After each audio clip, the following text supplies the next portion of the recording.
Hi friends, it's Tuesday, December 6th. We just finished our board meeting, started at 9 a.m., ended at 1:08. I want to say a little apology at the beginning. This is going to be a long summary because there was actually not a lot of action items necessarily, but a lot of discussion that I want to keep you looped into. If you're just watching this, there is a tardeada de salud right now going on at the courthouse in the turquoise room. And I just got my flu shot just a little bit ago, but you can get COVID, flu, check your blood pressure and check your blood sugar. So please go down if you need any of those. Flu is really bad right now. So that I want to put top of mind because they're only there until 4 p.m. today.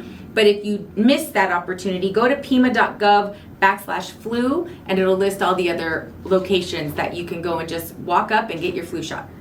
So I want to thank Crystal Miller, Manager of Tribal and Direct Services at the U of A Native Nations Institute. Thank you so much for reading the land acknowledgement. I was honored to present a proclamation of Influenza Vaccination Awareness Month to Dolores Encinas, Tobacco Prevention Program Specialist, and Elvira Suarez-Din, our very own Dee Fiver, who is on the REACH COVID Community Advisory, and she's a board member there. We have, so I think that it was really great that they were able to come and tied it into the tardeada that's happening right now. Thank you to Director Hargrove from our Director of our elections, Pima County Elections, for coming to answer some questions. Recounts begin today. And so they're looking for logic and accuracy and testing of the machines for two specific races in Pima County. One is the Attorney General race and the other is the Superintendent of Public Instruction. Those are the two races that are being recounted. Every day, the total number of ballots will be posted on the website, on the Division of Elections website. 2% of the ballots will also be hand counted. And so we don't anticipate a lot of variation there, but she explained that there might be one or two. There might be a little bit of a difference, maybe because a ballot was handled too often, and so maybe it didn't get read properly the first time, that kind of thing. Sheriff Nanos came up and spoke and appealed to the board to request basically a new prison. I think that it's important to note that we did a tour of the facility, and there are two sections of the facility. One was built in 1983, the other was built in 2006, and that was only 16 years ago. And so the item started with Chair Bronson discussing the need for a new prison. And I'm not there yet. I think that we need to have a lot more information. I want to have an engineering company go in and really talk about, is this structurally unsound? Because there are parts of the building that was built in 2006 that are literally caving, like the flooring is just kind of sinking, and I don't know what the issues are there. There are plumbing issues, there's rust issues, a lot of moisture in the building, and specifically for the area that was just built 16 years ago, that is seriously problematic. I mean, if it was a vendor issue, if the materials were faulty, those are things we need to know, and I need to know, because I don't want anyone working or being incarcerated in a facility that's going to make them sick because of mold, or the ventilation is horrible. There's a lot of factors that are there, but I do believe that there are some there of maintenance, and not just, dusting here and there. There's deferred maintenance on a lot of the properties, and I've had the privilege over the last 20 years of visiting hundreds of schools, like hundreds of schools, more than once, new buildings, old buildings, and a lot of that is neglect in some areas, and I don't know if that's a deferred maintenance fault on the county. We didn't provide enough resources, but we definitely need more information. Sheriff Nanos was asking us to approve an increase. I think it was a 1 cent increase to create a sort of like the library district, but for the prison, so like a jail district or something. And we're gonna get more information on that. But I do need those the information about the facility and the actual structure of the facility before I'm willing to vote for anything in that regard. American Battery Factory, they're going to be Mr. Paul Charles came and spoke to the board. They're going to be utilizing a maximum of 260 plus acres of Pima County property to build lithium batteries, which is what we need for pretty much everything. All of our electric cars, all of our cell phones, and all of those right now are being manufactured outside of the United States. So this is a really this is a good moment for Pima County, but my concern walking into this meeting was the use of water. It's a significant amount of water. One of the estimates was about 25,000 gallons a day that would be wasted. And so basically, evaporated or whatever. And I needed to understand more of that. I needed to know if that was reclaimed water, that was groundwater, and were we tapping into TEP, or are we going to, be drilling into our, to get the water?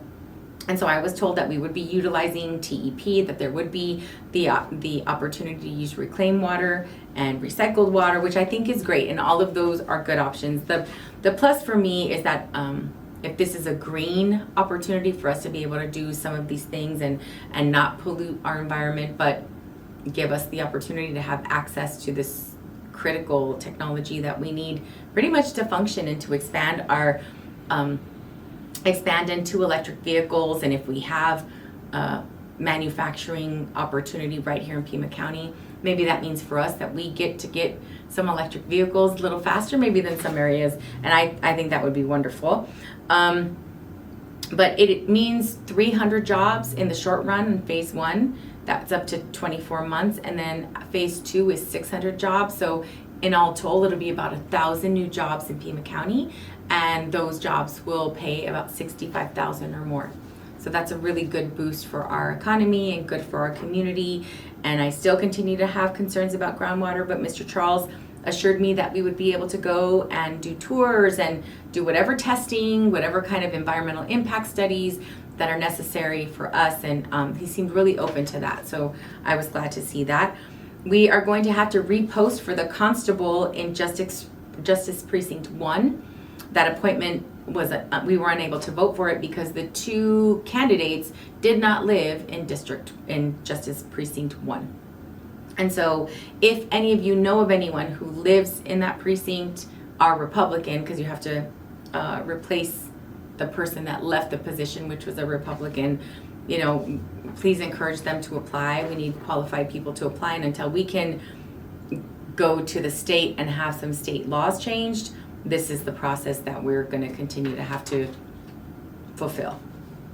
There was an item requested about the constable deputies positions, which would mean that we'd basically be putting like a sheriff deputy assigned to the constables, and there would be 2 positions like that, making about $55,000 plus a year, depending on experience. That item failed 2-3. Supervisor Christie and Scott voted in favor of it, and Chair Bronson, Supervisor Hines, and myself voted against it, because my request was to bring the item back once everyone was in those positions and trained. We had 3 new JPs.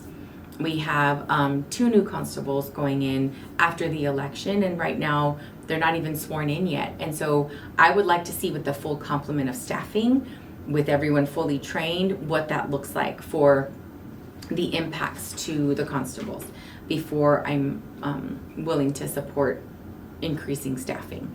We had a couple items in the consent agenda that I pulled off. The one I really wanted to highlight for everyone is on consent agenda, items 2 through 5. These were all federally funded grants that Pima County was accepting in order to support 55 families. So families could be an individual, but can also be, a family of 4 or 5, and that we're providing services through our nonprofit partners, our family services, Green Valley Assistance Services, and Compass. And so I wanted to highlight those because I think that there's a lot of kind of chatter in the community about the fact that we're not doing anything to address homelessness, and that's not true. Both the city and the county are working. It's just nothing is going to be a quick fix, and I know that that's hard for some people to understand, but if we're going to do this right, we have to do it in collaboration and partnership. And so I was happy to support those. The other item was 17, and that was yellow jacket drilling at the fairgrounds. Basically what they're doing is they're not going to utilize any more water, but the pipes are corroded and they can't access the water. So they're going to be drilling deeper in but they're not going to be utilizing any more water. So the capacity will be there, and this is basically funding all the fairgrounds. I did ask why we weren't using the City of Tucson water, and the fairgrounds are an unincorporated Pima County. We are far enough away from the closest connection to get into the City of Tucson water that it just doesn't seem something that's feasible now. In addition to that, we would have to annex all of that property into the fairgrounds, which would be a vote of that community. So we needed to fix this. We needed to make create a solution for this right now in the short run, since they're down capacity. They really can't utilize any water from the well. And so I voted in favor of that. And the Martha Cooper expansion, we voted in favor of $6.8 million in the expenditure of the Martha Cooper expansion. Martha Cooper Library is currently closed and will reopen hopefully spring of 2024. Manzanita Park, we are finally, this was the first time that I was able to actually vote on an expenditure that is going to expand Manzanita Park. This was something that our friend and my predecessor, Supervisor Elias, was working very hard on, probably for at least a decade before I even knew about what this expansion was looking like. When I came into office, I was approached by the San Javier Little League and by community members saying, we've been promised, Supervisor Elias promised. I asked our then county administrator, Chuck Huckleberry. He said it was in the budget, and it just hasn't happened, and then COVID hit. So what this will do is new lighting. It would have 2 infields, and the project, it will continue this park improvement, which I really think Manzanita is just a gem in District 5, and our families love it, we love it, and so we're really glad to be able to support that. And the project will finish up June of 2024. Hooray. And then Buckalew Farms, we purchased a parcel that's about 10 acres that's right in the middle of the other parcels that we'd already purchased as a county. So this sort of completes the whole property. We're going to continue to provide all the fun stuff that happens out there in Buckalew Farms.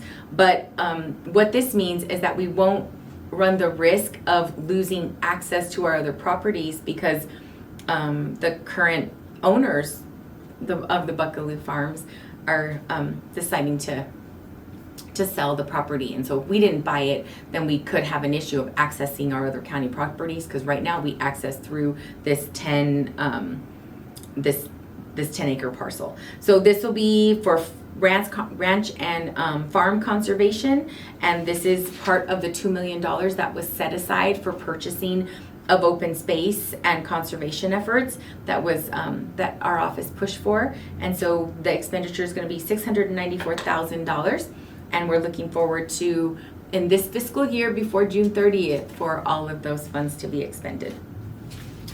Let's see. And then we had an item put on by Supervisor Christie of Tucson Crime-Free Coalition. And I continue to be frustrated by this item appearing repeatedly on our agenda, because it makes the assumption that Tucson Crime-Free Coalition and that group of people are the only ones that are concerned about this issue. It gives that group a platform and access to the board that is different than all of the other organizations that I know are working very hard in our community to provide supports and solutions for our homeless population and those at risk of homelessness. So we received an 8-page memo from County Administrator Lesher providing some updates, and much of the county's ability to work to addressing this issue has to be in partnership. We had a review by Deputy County Administrator Steve Holmes, who talked about the need for us to partner and have a conversation with the courts.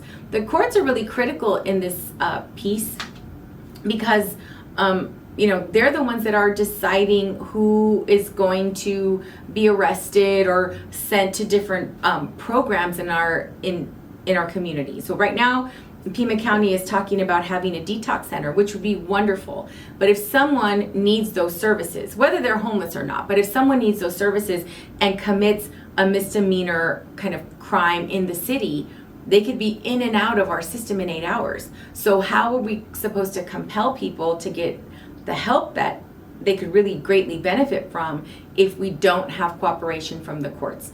And so the courts cannot mandate people into treatment, but they can ask people be detained in certain areas. And there was a lot of conversation about the jail with this item, specifically because we have so many people that are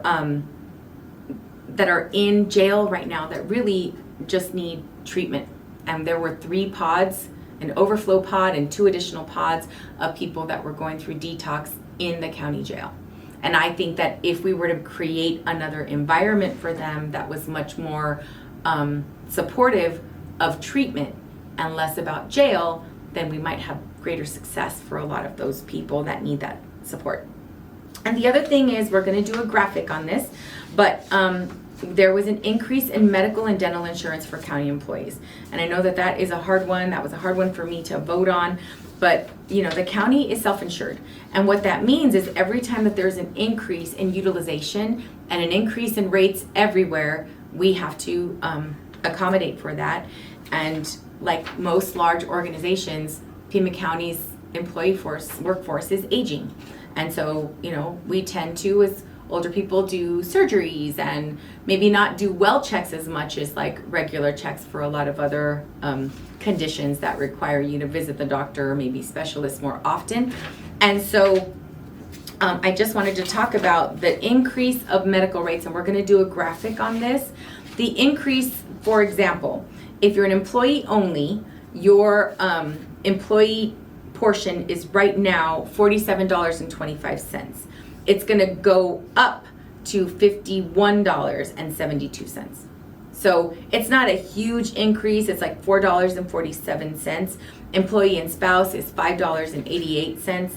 And this would be per check. So I know every little bit is hurts, but I think that it's important for us. The county we voted to transfer $8 million from the general fund in order to not have to impact your rates anymore. Because, you know, otherwise that would have gone up a little more. Employee and children is an additional $5.76, and that's where it would affect me. And employee and family is $7.94. So for, you know, for the whole family, for me and my children, it'll be an additional $11.50 a month, which adds up for sure.